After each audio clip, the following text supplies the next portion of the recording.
फिर से जलवा दिखाना ही होगा, अगले बरस आना है, आना ही होगा।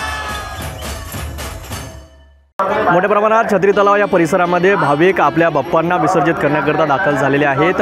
बाप्पांची आरती करून आणि मोठ्या भाविक भक्तांनी बाप्पांना विसर्जित करण्यात येत आहे। आपण जाणून घेऊया नेमक्या काय प्रतिक्रिया राहील भाविक भक्तांच्या। काय सांगाल? आपल्या अमरावती महानगरपालिकेमुळे खूप चांगली व्यवस्था झालेली आहे आणि आपल्या लाडक्या बाप्पांना आज निरोप द्यायसाठी आम्ही सर्व सहपरिवार इथे आलेलो आहे। राजापेठ अमरावतीवरनं राहुल निकोरे। 10 दिवस बाप्पांची मोठ्या प्रमाणात आपण पूजा अर्चना केली, कसं काय वाटत आहे बाप्पांना? खूप चांगला आनंद होता घरात। 10 दिवस मंगलमय वातावरण होतं घरामध्ये आणि असंच मंगलमय वातावरण पुढच्या वर्षी सुद्धा यावं, आम्ही अशी बाप्पांसाठी आगमन करतो। या लवकरात लवकर आणि आमच्या घरी सुद्धा लवकरात लवकर या, असं मुलींना असं म्हणजे त्यांना असं वाटतं की आपल्या घरून गणपती बाप्पा गेलेच नाही पाहिजे। काय सांगाल? ते काय नाव आपलं? समीक्षा निकोरे। काय सांगाल? बाप्पांची 10 दिवस आपण पूजा अर्चना केली, आज बाप्पांना विसर्जित करण्याच्या वेळेस कसं वाटत आहे आपल्याला? बाप्पाला इच्छा नाही होत आहे विसर्जन करताना, पण आता 10 दिवस पूर्ण झाले आहेत तर विसर्जित तर करावंच लागेल। वर्षभरातून सर्वात मोठा सण आपला हिंदू धर्मामध्ये मानला जातो। बाप्पांना आपण 10 दिवस पूजा अर्चना करतो, त्यावेळेस कसं वातावरण वाटतं आपल्याला घरामधलं? घरामधलं वातावरण अगदी उत्साही आनंद।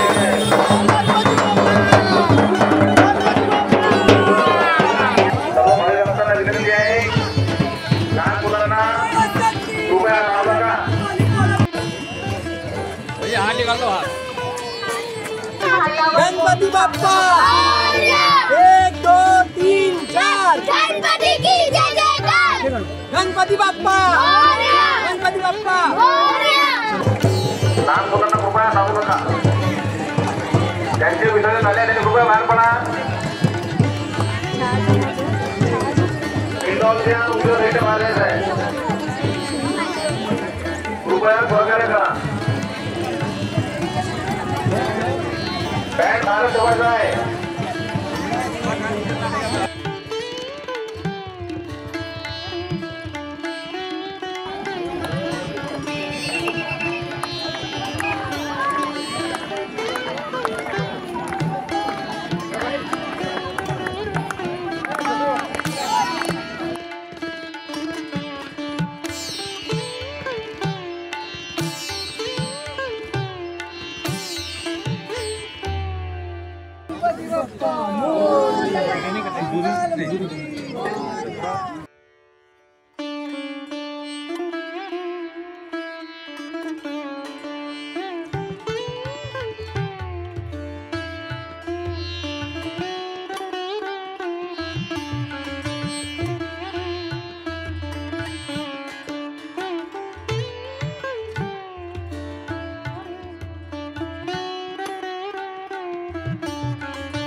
कशा पद्धतीने तयारी करण्यात आलेली आहे गणेश विसर्जनाची?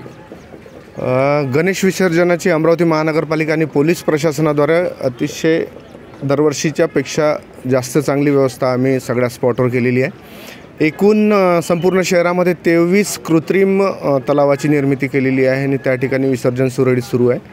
त्याच पद्धतीने मोठ्या मूर्तींसाठी छत्री तलाव परिसर या ठिकाणी 3 टँकची व्यवस्था आहे। टँक क्रमांक 1 2 3 त्याच पद्धतीने या छत्री तलावाच्या उत्तर साईडला प्रथमेश तलाव म्हणून कृत्रिम तलावाची निर्मिती झालेली आहे. त्या ठिकाणीसुद्धा 2 तलाव आहे.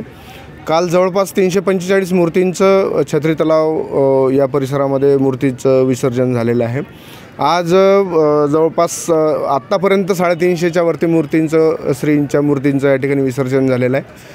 लोकांचासुद्धा प्रतिसाद खूप चांगला आहे आणि लोक पर्यावरणपूरक गणपतीकडे वळल्याचे एकंदर दिसून येत आहे.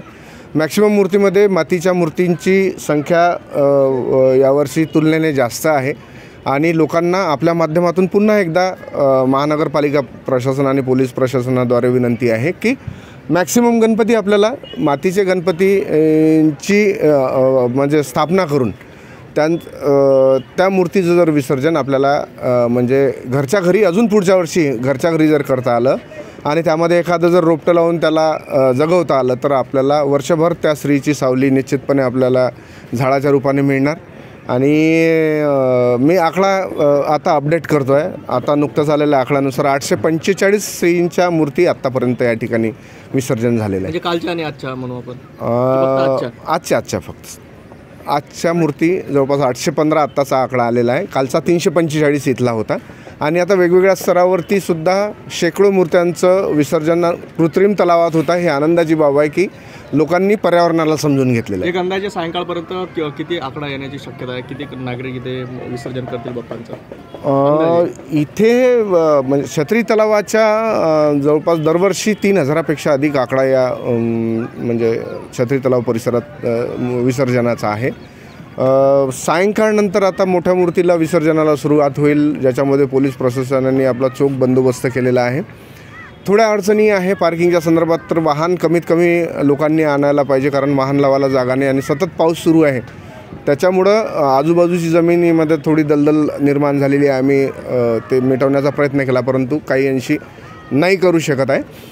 तर लोकांना आपल्या माध्यमातून एक अपील आहे की कमीत कमी वाहनाचा वापर जर या ठिकाणी करता आला तर म्हणजे सगळ्यांच्या फायद्याचं होईल.